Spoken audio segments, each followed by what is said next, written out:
নির্বাচন কবে হবে, নির্বাচনের আগে জাতীয় নির্বাচন দিতে হবে কিনা, সংখ্যানুপাতিক পদ্ধতিতে এমপি নির্বাচন হবে কিনা, সেসব নিয়ে নানা কথা, নানা বিষয় সামনে আসছে। তা নিয়ে কথা বলার জন্য আজ আমাদের সঙ্গে রয়েছেন ইসলামী আন্দোলন বাংলাদেশের সিনিয়র নায়েবে আমির মুফতি সৈয়দ মোহাম্মদ ফজলুল করিম শায়েখে চরমনাই।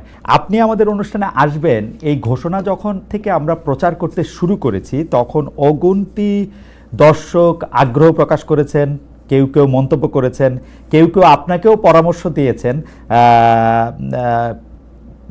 মানে এই অনুষ্ঠানটি বর্জন করার বা কঠিন প্রশ্নের মুখে আপনাকে পড়তে হবে, সেই জন্য আপনি যাতে এই অনুষ্ঠানটিতে না আসেন। আপনি বর্জন করেননি, সেই জন্য আমাদের ধন্যবাদ জানবেন। কিন্তু আপনার সঙ্গে যৌক্তিক আলোচনা করা যাবে তো? আমরা আপনাদের চিন্তা, দর্শন, রাজনীতি নিয়ে যা কিছু জানতে আমাদের আগ্রহ আছে, দর্শকদের আগ্রহ আছে, তা নিয়ে আমরা প্রশ্ন করতে পারবো তো? অবশ্যই। আপনাকে আপনাকে আপনাকে আপনাকে অনেক ধন্যবাদ। আমি প্রথমেই যে বিষয়টি আপনার সঙ্গে জানতে চাইবো যে আপনাদের সঙ্গে জামায়াতে ইসলামী রাজনৈতিক সমঝোতা, রাজনৈতিক ঐক্য, নির্বাচনী ঐক্য যখন দৃশ্যমান হতে চলেছে, তখন জামায়াতে ইসলামী নিয়ে আপনার 4-5 বছর আগের বক্তব্য সোশ্যাল মাধ্যমে বা ফেসবুকে বিশেষ করে ছড়িয়ে পড়েছে, যেখানে এমনও বক্তব্য আছে ইসলাম ধ্বংস করতে জামায়াতই যথেষ্ট, ক্ষমতায় এলে জামায়াত তাদের আকিদা চাপিয়ে দিতে পারে। এ নিয়েও আপনারা বিভিন্ন সময় আশঙ্কা প্রকাশ করেছেন। আমি দেখেই বলছি যে আপনি বলছেন, কোট করছি, তিন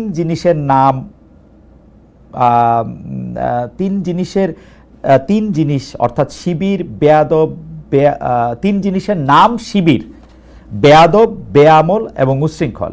এই তিন জিনিসের সমন্বয়ে শিবির হয়। এখন সমঝোতার স্বার্থে আপনারা এই ধরনের পুরনো বক্তব্যগুলিকে প্রত্যাহার করে নেবেন? আসলে জামায়াতে ইসলামের সাথে আপনাদের রাজনীতিটা কোন সুতায় গাঁথা হচ্ছে? জনাব মুফতি সৈয়দ ফজলুল করিম। আলহামদুলিল্লাহ, অশেষ ধন্যবাদ, শুকরিয়া জ্ঞাপন করছি।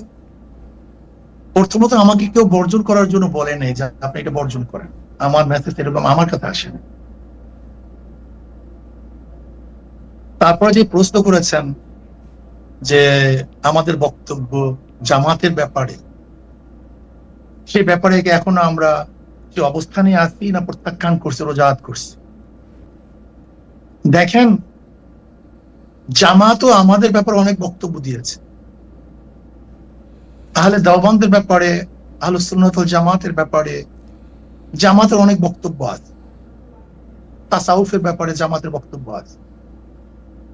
জামাত সেই বক্তব্য থেকে এক তিল পরিমাণ পিছপা হয়নি।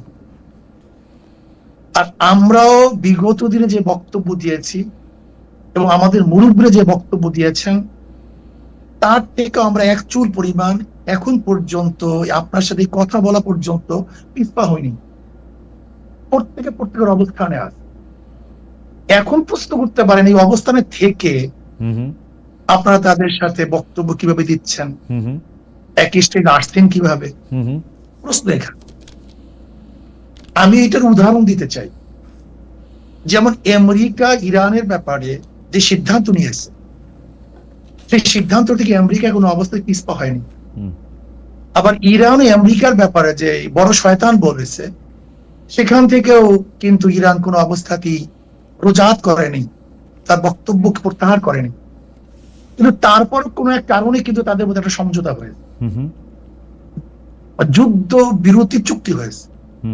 ঠিক আমরাও মনে করি প্রত্যেকের অবস্থানে থেকে কোন এক বিষয়ের উপরে আমরা ঐক্যমত হতে পারি।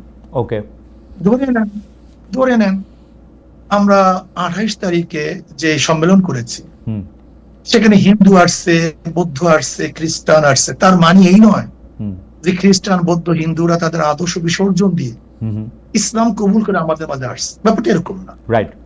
বরং যেই বিষয়ের উপরে ঐক্যমত, সেই বিষয়ের উপরে তারা ঐক্যমত পোষণ করার জন্য এসেছে।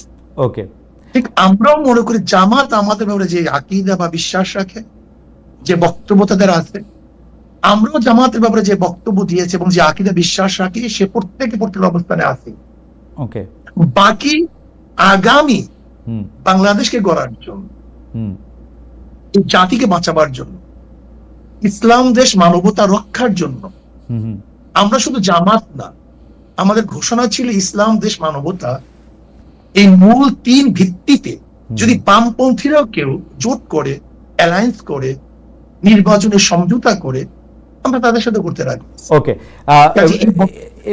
এটি পরিষ্কার। অর্থাৎ মানে আপনি খুব চমৎকার করে বলেছেন যে অর্থাৎ আমেরিকা এবং ইরান যেরকম মত ভিন্নতা থাকা সত্ত্বেও তাদের মধ্যেকার আলাপ আলোচনা এবং সমঝোতা চলছে, সেমনিভাবে ইসলামী আন্দোলন এবং জামাতে ইসলামী আলোচনায় বসছে বা তাদের পরবর্তী রাজনৈতিক কার্যক্রম এগিয়ে নিচ্ছে, কিন্তু আপনাদের ডিফারেন্সটা ঠিকই আছে, এর থেকে এক চুলো আপনারা সরে আসেন নাই। তারাও মনে নেই, আমরাও। ওকে, এখন নিশ্চয়ই দর্শকরা বিবেচনা করবেন।